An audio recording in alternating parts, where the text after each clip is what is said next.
لیکن جب لوگ انکار کرتے تو آپ کو غم ہوتا، مایوسی ہوتی اور کبھی کبھی بے چینی بھی محسوس ہوتی تھی۔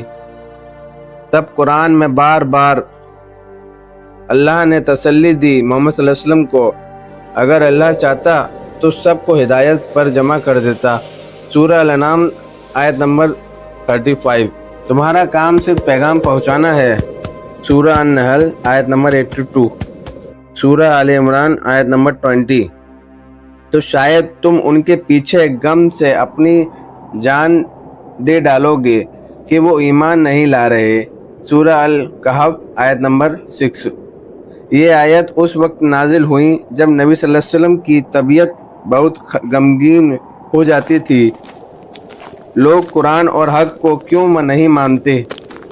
ان کی رحمت اور محبت اتنی گہری تھی کہ دشمنوں کے لیے بھی روتے تھے۔ نبی صلی اللہ علیہ وسلم چاہتے تھے کہ ہر انسان بچ جائے، کوئی بھی جہنم کا ایندھن نہ بنے۔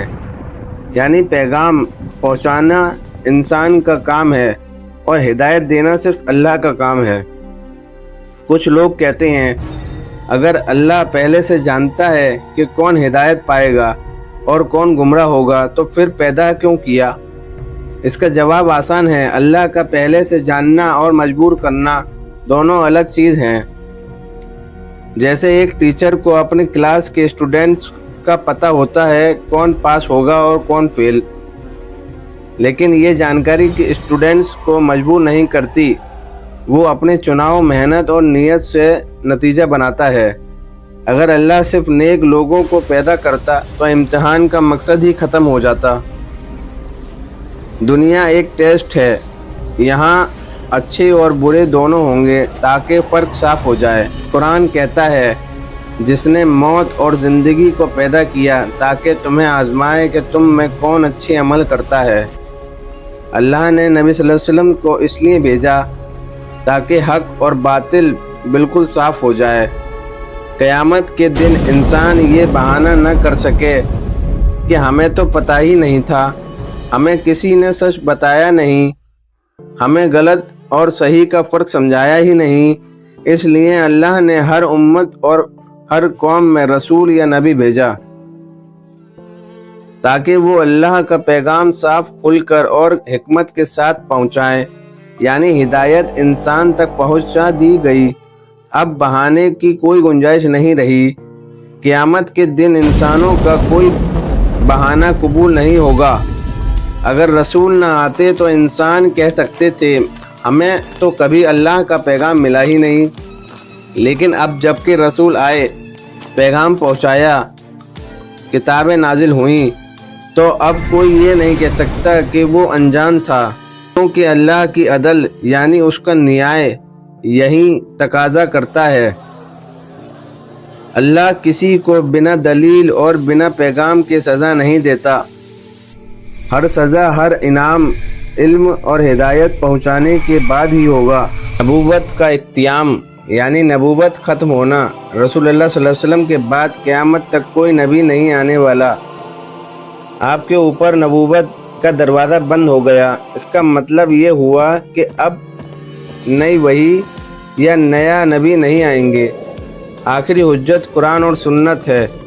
نبی صلی اللہ علیہ وسلم کے بعد اللہ کی حجت تب قرآن اور سنت ہے۔ قرآن اللہ کی آخری کتاب ہے اور سنت نبی صلی اللہ علیہ وسلم کی آخری تعلیمات۔ جو بھی انسان پیدا ہوگا اگر اس کے پاس قرآن پہنچا ہے یا اس نے نبی صلی اللہ علیہ وسلم کی دعوت سنی ہے تو یہ اس کی حجت ہے، یعنی اب اس کے پاس انکار کا کوئی بہانہ نہیں رہ جائے گا۔ جن تک قرآن نہیں پہنچا ان کا کیا ہوگا؟ کہ ہر انسان کو اللہ نے ایک فطرت دی ہے جس سے وہ اچھے اور برے کا بیسک فرق سمجھ سکتا ہے۔ اگر کسی انسان تک قرآن اور نبی صلی اللہ علیہ وسلم کا پیغام صحیح معنی میں نہیں پہنچا تو اللہ اسے اسی فطرت اور اس کے عمل کے مطابق پرکھے گا۔ فطرت کا مطلب کیا ہے؟ فطرت یعنی انسان کی پیدائش سرشت۔ اللہ نے ہر انسان کو ایک بیسک نیتک کمپاس کے ساتھ پیدا کیا ہے کہ صحیح کیا ہے اور غلط کیا ہے۔ قرآن کہتا ہے یہ اللہ کی بنائی ہوئی فطرت ہے جس پر اس نے انسانوں کو پیدا کیا۔ مطلب ہر انسان کے دل میں ایک بیسک پہچان ڈالی گئی ہے کہ رب ایک ہی ہے، اچھائی اچھی ہے اور برائی بری ہے، فطرت اور حق کی پہچان۔ ہر بچہ فطرت اسلام پر پیدا ہوتا ہے، اس کے بعد ماحول، سماج، ماں باپ اسے یہودی، عیسائی یا کسی بھی اور دھرم کا بنا دیتے ہیں۔ اس کا مطلب یہ ہے کہ اچھائی اور برائی، نیائے انیائے اور خدا کی تلاش کی بیسک سمجھ انسان کے اندر پہلے سے موجود ہے۔ یہی وہ وجہ ہے کہ اتہاس میں ہر سماج میں عبادت، قربانی اور نیکی بدی کے قانون پائے جاتے ہیں، بھلے ہی صحیح تصور بگڑ گئے ہیں۔ اگر کسی تک قرآن اور نبی صلی اللہ علیہ وسلم کا پیغام نہیں پہنچا، قرآن اور حدیث بتاتے ہیں کہ اللہ کسی پر انیائے نہیں کرتا۔ جو لوگ نبی صلی اللہ علیہ وسلم کے بعد پیدا ہوئے اور ان تک صحیح پیغام نہیں پہنچا، انہیں اللہ ان کی فطرت، عقل اور عمل کے حساب سے پرکھے گا۔ قرآن کہتا ہے، اور ہم کسی قوم کو عذاب نہیں دیتے جب تک کوئی رسول نہ بھیج دیں، سورہ ال عمران۔ قرآن کہتا ہے، اور ہم کسی قوم کو عذاب نہیں دیتے جب تک کوئی رسول نہ بھیج دیں، سورہ الاسراء آیت نمبر 15۔ مطلب اگر رسول یا صحیح پیغام نہیں پہنچا تو عذاب کی کوئی بنیاد نہیں۔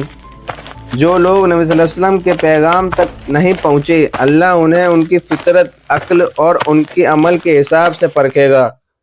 جو لوگ صحیح پیغام تک پہنچے، ان کے لیے حق کو ماننا لازمی ہے، ورنہ وہ گمراہ ہوں گے۔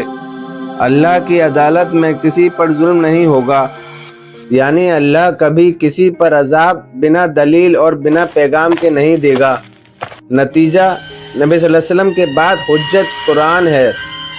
ہر امت محمد صلی اللہ علیہ وسلم کے پاس اب دلیل اور ہدایت پوری طرح موجود ہے۔ اس لیے امت محمد صلی اللہ علیہ وسلم کو خیر امت یعنی سب سے بہترین امت کہا گیا ہے۔ کیونکہ ہماری ذمہ داری ہے کہ ہم دعوت حق آگے پہنچائیں۔ اگر ہم نہیں پہنچائیں گے تو جن تک پیغام نہیں پہنچا، قیامت کے دن وہ ہم سے بھی سوال کر سکتے ہیں۔ اور اللہ کا وعدہ ہے، جو میری طرف ایک قدم آتا ہے، میں اس کی طرف کئی قدم آتا ہوں۔ ہدایت اللہ دیتا ہے اور وہ صرف اسی کو دیتا ہے جو دل سے تلاش کرے۔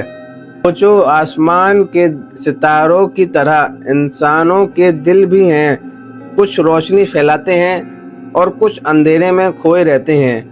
رسول اللہ صلی اللہ علیہ وسلم کا دل چاہتا تھا ہر تارہ چمک اٹھے، ہر دل روشن ہو جائے، مگر اللہ نے صاف کہہ دیا، ہدایت میرے ہاتھ میں ہے، تمہارا کام صرف پیغام پہنچانا ہے، دل کھولنا اور روشنی دینا صرف اور صرف اسی کا کام ہے۔ تو اے انسان، اگر تو سچائی تلاش کرے گا، تیرے دل کا تالا ٹوٹے گا اور ہدایت کی روشنی تجھے مل جائے گی۔ لیکن اگر تو ضد پر اڑا رہا، سارے ثبوت اور سارے چمتکار اور پوری کائنات بھی تجھے یقین نہیں دلا پائے گی۔ یاد رکھو، اللہ ہدایت اسی کو دیتا ہے جو دل سے اسے چاہتا ہے، اور یہی ہے اس آیت کا سب سے بڑا سبق۔ صبر کرو، سچائی پر ڈٹے رہو اور بھروسہ رکھو صرف اللہ